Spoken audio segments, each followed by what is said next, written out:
Abra sua Bíblia, por favor, em Mateus, no capítulo 5. Nós vamos ler o verso 3 e eu quero pensar com você sobre o antídoto para a baixa autoestima. O antídoto para a baixa autoestima. Nós estamos estudando as bem-aventuranças e quando nós nos deparamos com esta, que é a primeira delas, a base de todas as demais, nós nos deparamos com algo que tem sido um problema recorrente na nossa sociedade, como veremos, que é a questão da autoestima. Porque o que Jesus diz aqui, nesta bem-aventurança, se choca frontalmente com o pensamento contemporâneo. Bem-aventurados os pobres em espírito, porque deles é o reino dos céus. Na última mensagem das bem-aventuranças, nós dissemos que o credo que rege as pessoas, a verdadeira religião contemporânea, é a do eu. Predomina a autoconfiança, a autossuficiência, a autorrealização e, consequentemente, a autoestima. Nós vimos ainda que a verdadeira fraqueza ou o problema do mundo, segundo pensadores como o poeta e filósofo que nós citamos, o americano Ralph Waldo Emerson, ele disse que o verdadeiro problema do ser humano, a verdadeira fraqueza, é o que ele chama de falta de autoconfiança, falta de autossuficiência, falta de uma autoimagem elevada. E, portanto, quando você resolve esse problema de autoconfiança, você resolve todos os seus problemas, ele e tantos outros, na mesma esteira que ele, defendem assim. A ponto de estarmos vivendo um momento da história em que pregadores chegam a dizer que o centro do coração de Jesus sou eu e você. Nós somos o centro. Não é mais a glória de Deus. Nós. Tudo gira em torno de nós, inclusive o coração do Senhor Jesus Cristo. Nós olhamos para o cenário e a gente descobre que Cristo e o Evangelho de Cristo se tornaram pedra de tropeço. Tornaram-se, inclusive, ofensa para essa mentalidade moderna. Afinal, se a salvação que se prega se fundamenta em autoconfiança, em autossuficiência, em autorrealização, em autoestima, se tudo se fundamenta nisso, como fazer sentido desta bem-aventurança de Jesus que diz: bem-aventurados os humildes, bem-aventurados os pobres em espírito? Como é que você faz sentido disso?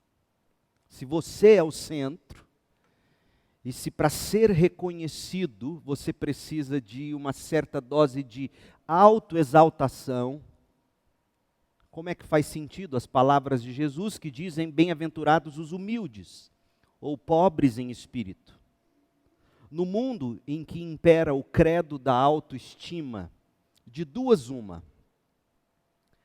Ou o Evangelho de Jesus é totalmente descartado pelos céticos, e uma boa parte da população faz isso, descarta o Evangelho, afinal, o Evangelho e a mensagem de Jesus se chocam contra essa ideia de autoestima. Alguns, portanto, descartam o Evangelho. Outros, na verdade, não querendo descartar o Evangelho, o que eles fazem? Eles deformam totalmente o Evangelho através de pregações de autoajuda nos púlpitos motivacionais que ignoraram por completo a mensagem da cruz de Jesus Cristo. Então, de duas uma. Ou você descarta o Evangelho, ou você deforma o Evangelho para você poder continuar vivendo pelo credo ou pela confissão de fé na autoestima. Esse é o problema em que a gente vive, no meio do qual nós estamos inseridos. Então, vamos dar um passo atrás e fazer a seguinte pergunta: o que significa ser pobre em espírito? Porque Jesus diz, bem-aventurados os pobres em espírito. Nós já falamos muito sobre isso em outras mensagens. Hoje o que eu quero fazer é ver alguns grandes homens das Escrituras, especialmente no Antigo Testamento, mas de forma especial 4 episódios em Abraão, Jacó, Moisés e Jeremias. Porque quando a gente olha para esses homens e enxerga neles o que Jesus chama de pobre de espírito, humilde, esses pregadores da autoajuda vão dizer, na verdade, que Abraão, Jacó, Moisés, Jeremias sofriam de um problema sério de timidez ou baixa autoestima. Então, por exemplo, e veja, nós estamos mostrando, ilustrando o que é ser pobre em espírito. Qualidade esta exaltada por Jesus. Dos pobres em espírito é o reino dos céus.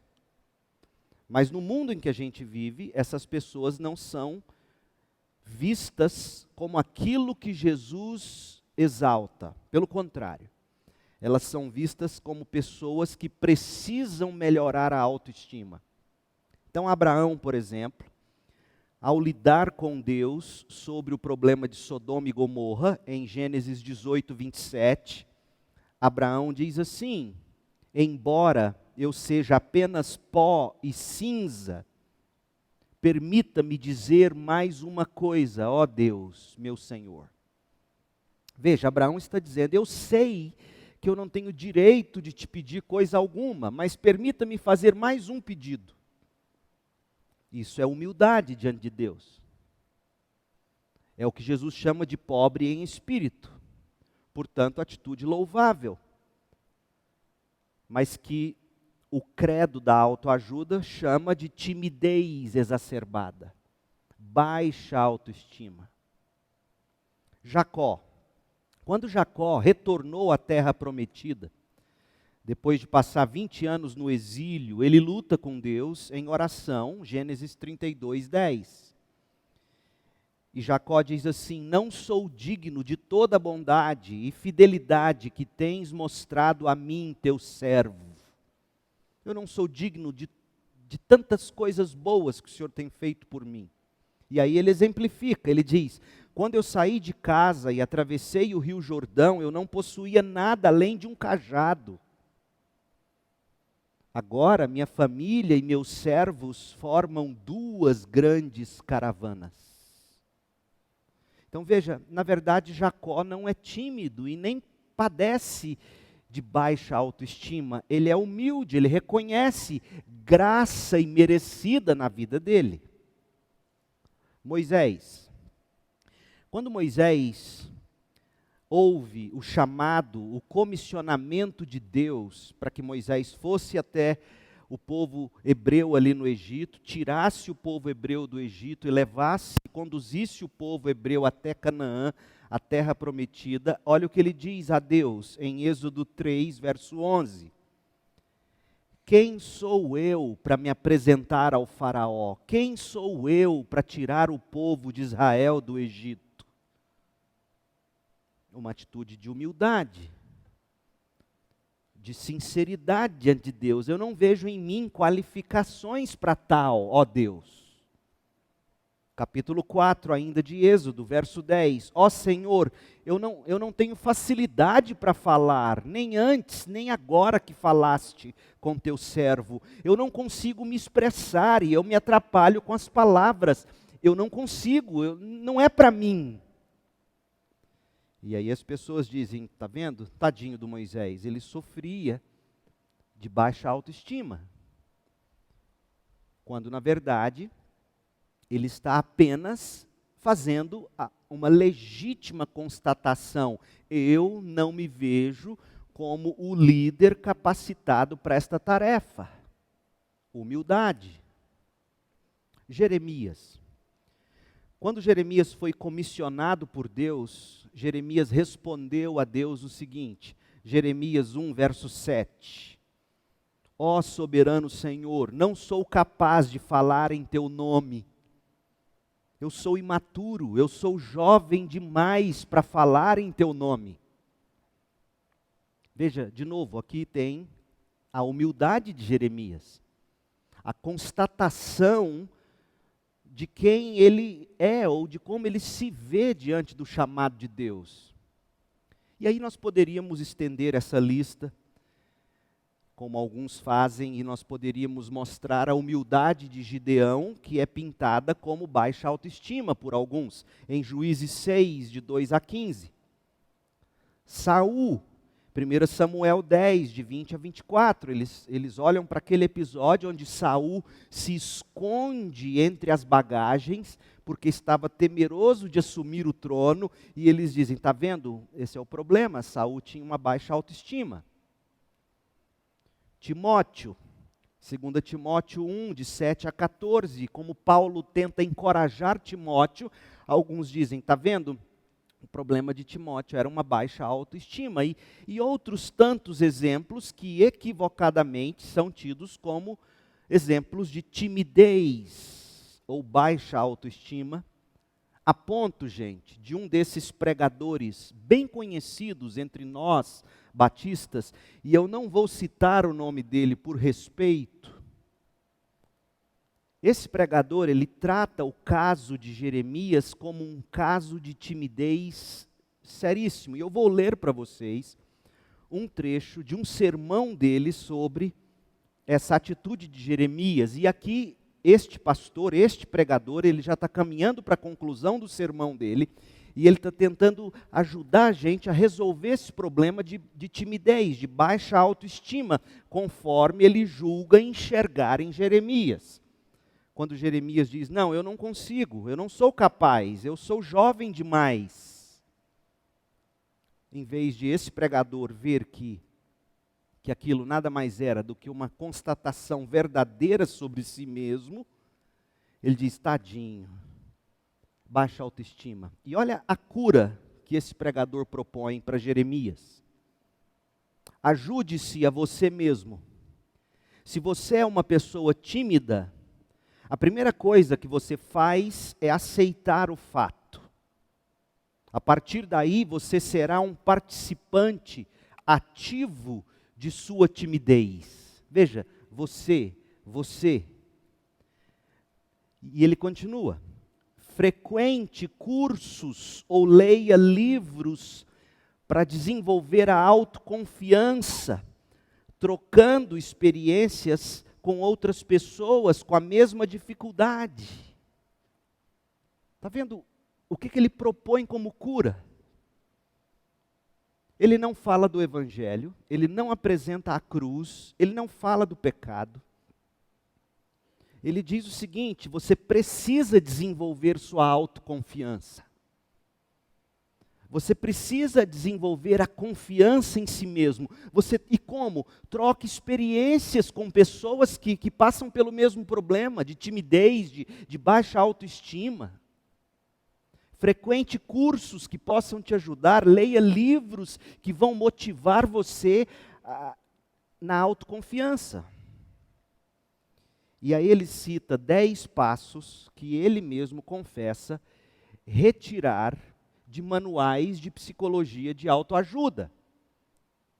Então eu posso imaginar aquela igreja batista, co-irmã, num domingo de manhã, cheio de gente para o culto, escutando 10 passos de psicologia de autoajuda como cura para um problema que nunca houve em Jeremias, a saber, baixa autoestima. E aí ele diz, primeiro, procure dominar a ansiedade, relaxe, ambiente-se no ambiente, exponha-se lenta e gradualmente a situações que geralmente causam ansiedade, puxe conversa, e aí ele vai te dando os passos. Eu li esse trecho do sermão dele e pensei, meu Deus, cadê o Evangelho aqui? O Evangelho ele declarou. O Evangelho é o Evangelho da autoconfiança. Nada de Cristo, nada de cruz, nada de graça, Nada de pecado, nada de evangelho de Jesus Cristo, só autoestima, só autoestímulo, só autoconfiança. E aí esse pregador já mencionado, quando ele vai tratar do que ele chama de caso dramático de timidez, falando de Saul, se você quiser ver o episódio, 1 Samuel 10, de 20 a 24, Samuel havia ungido Saul, ou ungiria Saul para assumir o reino em Israel, e Saul então se esconde no meio da bagagem, enquanto a multidão gritava, viva o rei, viva o rei, viva o rei. E Saul se esconde. De fato é um episódio cômico, se não trágico. Porque Israel havia se rebelado contra Deus, dizendo a Samuel, o profeta, olha, nós não queremos mais um profeta apenas sobre nós. Nós queremos ser como as outras nações, nós queremos um rei sobre nós. Um rei que, assim como as outras nações, prepara o povo para as batalhas, conquista terras, traz prosperidade. E aí Deus cuida de arrumar o homem ideal, o homem bonito. A Bíblia fala, Saul era lindo, alto, acima dos ombros ninguém era tão belo e forte e imponente como ele. Um modelo de rei, ou um rei modelo. Era isso que vocês queriam, diz Deus, era isso que nós queríamos, um rei que fosse forte o bastante. Só que quando a multidão se vê diante do rei e começa a gritar, viva o rei, viva o rei, viva o rei, o homem corre e se esconde no meio das malas. Está com medo, não se sente capaz, vê-se impotente, como qualquer um de nós provavelmente se sentiria. Como seria ser o primeiro rei da nação de Israel? Saul foi o primeiro rei. Qualquer pessoa em sã consciência se sentiria como se sentiu Saul, com medo, despreparado, incapaz. Qualquer pessoa ficaria apavorado se essa pessoa tem um mínimo de autoconhecimento. Eu não sou capaz para isso, ainda mais sabendo que há tantas expectativas no coração do povo quanto ao rei, eu não vou conseguir. Então a gente olha para essa atitude de Saul, e aqui Saul precisa ser louvado. Saul até começou bem, a gente costuma olhar para a vida de Saul e ver apenas os defeitos que são enormes de fato, defeitos estes que destruíram a vida de Saul literalmente. Mas Saul começa normal, ele começa como qualquer ser humano sadio, que não tem nenhum tipo ainda de sentimento megalomaníaco, agora eu sou o rei. Não, ele se vê diante da tarefa e se sente amedrontado. Matthew Henry, que é o grande comentarista puritano inglês do século XVII, quando ele olha para esse episódio de Saul, ele diz, olha, é natural Saul ter se sentido daquele jeito. Ele estava se expressando em modéstia. Ele estava consciente da sua inaptidão para aquele cargo. Ele sabia que ele ia assumir uma posição que ia colocar ele em evidência, outros sentiriam inveja dele, nações inimigas olhariam para ele com ódio. Saul sabia o preço que ele pagaria, sabia das expectativas do povo, ele então teme, o povo gritando, viva o rei, e ele normal como ainda era, ele vai e se esconde, não, eu não consigo. Qualquer um de nós, saudável, agiria daquele jeito. Mas ouça o que o pregador Batista disse. Ouça. Pasmem.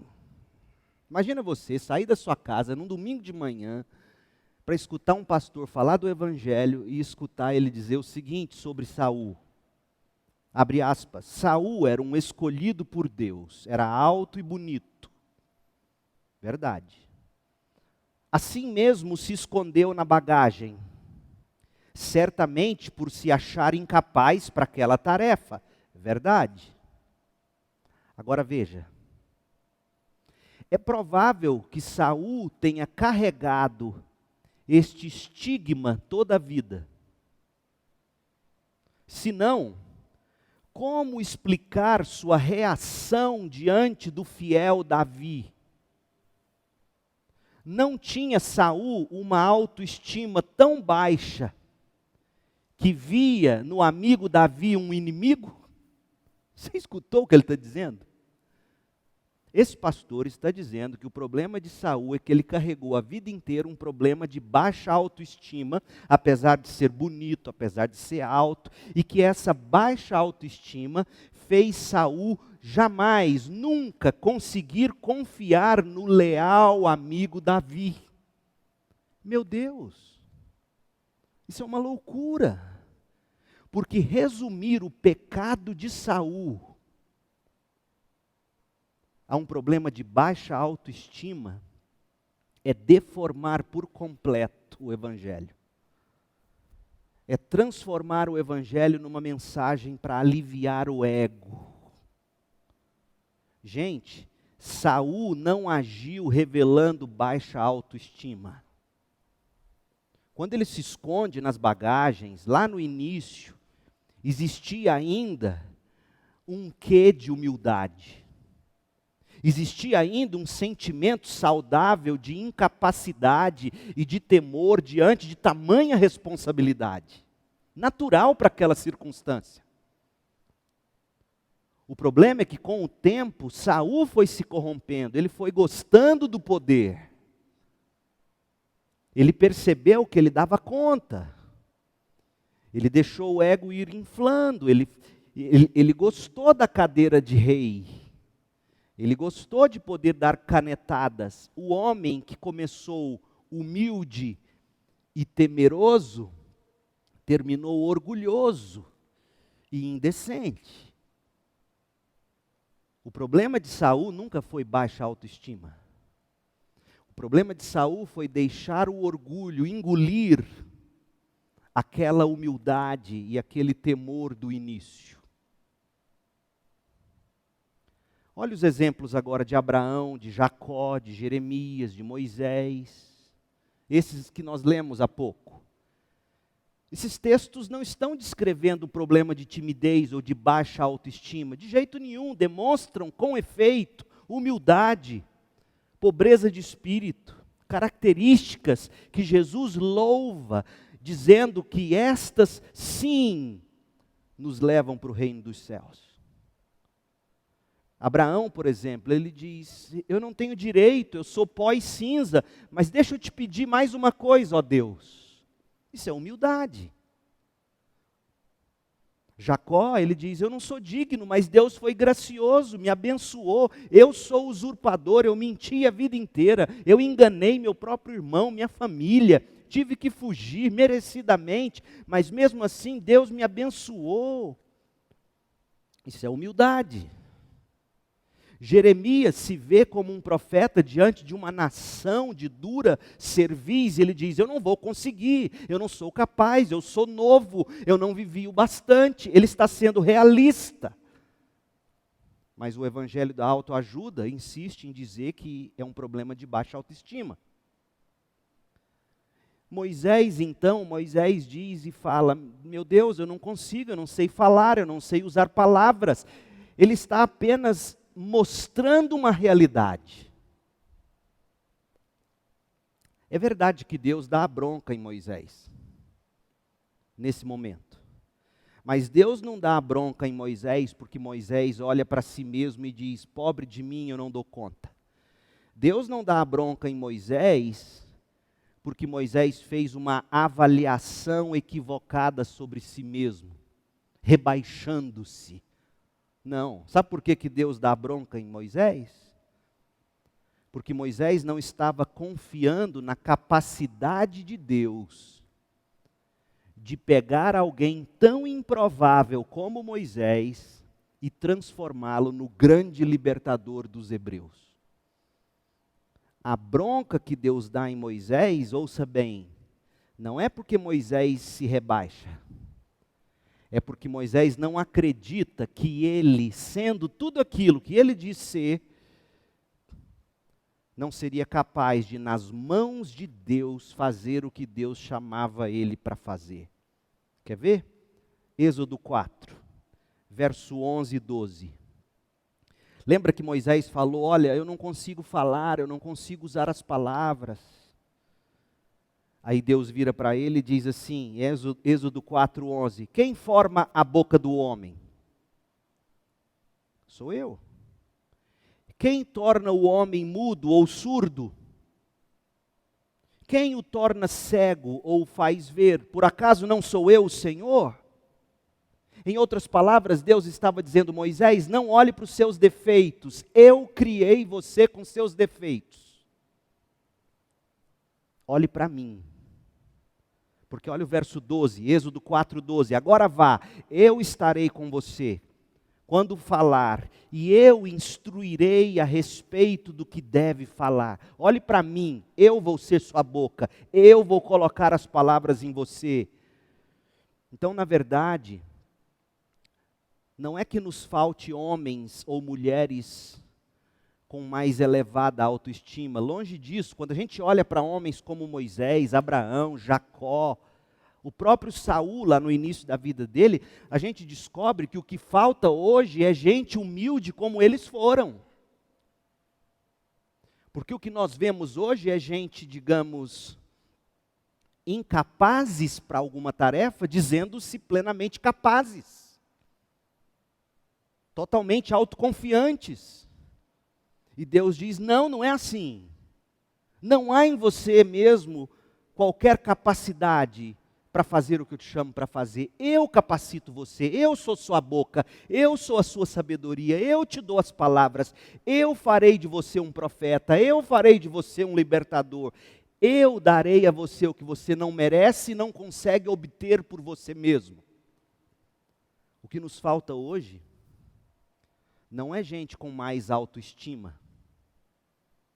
O que nos falta hoje é gente como esses homens e mulheres da Bíblia e da história cristã, em que olham para si mesmos diante do espelho e reconhecem, sim, eu sou novo demais, como Jeremias. Sim, eu tenho uma deficiência, como Moisés. Sim, eu não me sinto preparado, como Saul lá no início. Gente que admite o que é. Declara isso a Deus e diz, Deus, eu não consigo, eu não sou o melhor para isso. Mas se o Senhor me chamou, o Senhor me capacitará. Perceba, isso é humildade. A cura para os nossos problemas não é autoconfiança, é graça. Eu tenho que olhar para mim mesmo diante de Deus, reconhecer-me pecador, incapaz, imaturo, impotente, inconsertável, humanamente falando, mas o Deus que me salva é o Deus que me transforma e me capacita. Chega de gente dizendo para você que você é especial. Não, a Bíblia diz que nós somos pecadores e que a graça de Deus é que nos torna quem devemos ser aos olhos de Deus. Sim, existem casos em que pessoas ficam paralisadas com o sentimento de indignidade, de inutilidade, de incapacidade. É verdade, tem gente que, como Saul, por exemplo, se esconde, se tranca. Como é que pessoas assim devem agir para vencer as tentações? Essa é a pergunta que eu quero rapidamente responder agora. Como é que alguém como Jeremias, que se vê imaturo, vence esse temor pela imaturidade sem recorrer ao evangelho da autoajuda, da autoconfiança, da elevação da autoestima? Como é que Deus trata pessoas que, quando dão de cara com suas deficiências, quando dão de cara com a sua incapacidade, dão de cara com a sua feiura, né? dão de cara com as suas limitações, dão de cara com as suas necessidades especiais, como é que Deus quer que a gente então prossiga? Deus quer que a gente encare tudo como graça. Porque veja, Deus não disse para Moisés, por exemplo, Moisés, para com isso, para de se colocar para baixo. Você é alguém eloquente. Você vai ver, eu vou fazer de você um grande orador, Moisés. É isso que Deus diz para ele? Não. Pelo contrário. Deus diz, quando você falar, eu vou te instruir. Agora, eu não vou curar seu problema. Então vamos fazer o seguinte, eu vou colocar o seu irmão para ser a sua boca. Arão vai ser a sua boca. Percebe? Deus não trata do sentimento de Moisés elevando a autoestima de Moisés. Pelo contrário, Deus diz, Moisés, pare de olhar para a sua própria indignidade. Pare de olhar para você. Pare de olhar para a sua necessidade especial. Pare de olhar para a sua boca. Pare de olhar para os seus ouvidos. Pare de olhar para si. Olhe para mim. Coloque os seus olhos em mim. Eu vou te ensinar. Eu vou ser sua boca. Eu vou falar através de você. Confie em mim. Portanto, gente, a resposta bíblica à paralisia do que a gente costuma chamar de problema de baixa autoestima não é ou elevação da autoestima, é graça. E você quer saber se você engole bem esse antídoto de Deus? Veja como você reage ao texto de Isaías 41:14. Isaías 41:14. Deus diz assim a Israel: embora você não passe de um verme, ó Jacó, não tenha medo, pequenino Israel, pois eu o ajudarei. Eu o ajudarei. Ou seja, Deus não vira para Israel e diz, não, vocês não são verme não, vocês são uma linda borboleta. É isso que Deus faz? E não é isso que a gente tenta fazer com as pessoas, não, para com isso, olha, você é tão bom. Deus diz, vocês continuam sendo um verme, cheios de pecado, longe de ser uma borboleta. Agora, vocês não precisam temer. Sabe por quê? Porque não depende de quem vocês são, ou do que vocês se tornarão. Depende de quem eu sou, e eu vou ajudar vocês. Então, o antídoto para o problema da baixa autoestima não é fazer você deixar de se ver um verme e se ver uma borboleta. É você deixar de olhar para si mesmo, para as opiniões dos outros sobre você e olhar para Deus. Quem Deus é. O que Ele quer fazer na sua vida no sentido de te salvar do pecado, santificar sua vida, transformar você à imagem de Jesus e capacitar você. Houve um momento na vida de Davi, em que Davi quase morreu de medo do que Saul faria contra ele. Jonatas, o amigo de Davi, 1 Samuel 23, abra lá. Jonatas ficou sabendo da situação de Davi e Jonatas correu ao encontro de Davi. E olha como Jonatas cura o coração de Davi. Olha o que acontece. 1 Samuel 23:15. Então, perto de Oreza, Davi recebeu a notícia de que Saul estava a caminho do deserto de Zife para procurá-lo e matá-lo. Jonatas, o filho de Saul, foi encontrar Davi e o animou a permanecer firme em Deus.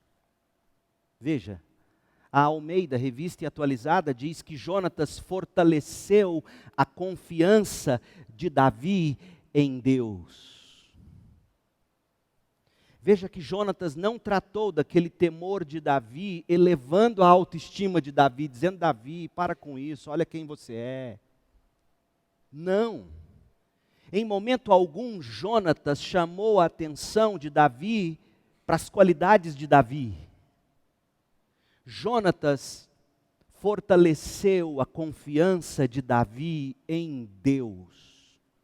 E aí sim, tendo fortalecido a confiança de Davi em Deus, Jonatas começa a dizer: Deus fará isso e aquilo na sua vida.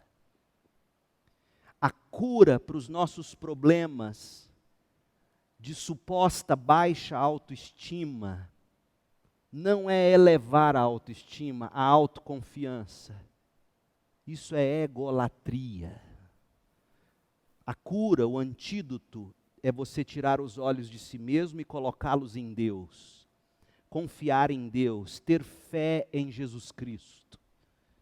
E a minha oração é que todos nós encontremos o segredo para a nossa produtividade, o segredo para a nossa utilidade, o segredo para a nossa felicidade, não nos prazeres da autoestima, mas no poder da graça soberana de Deus,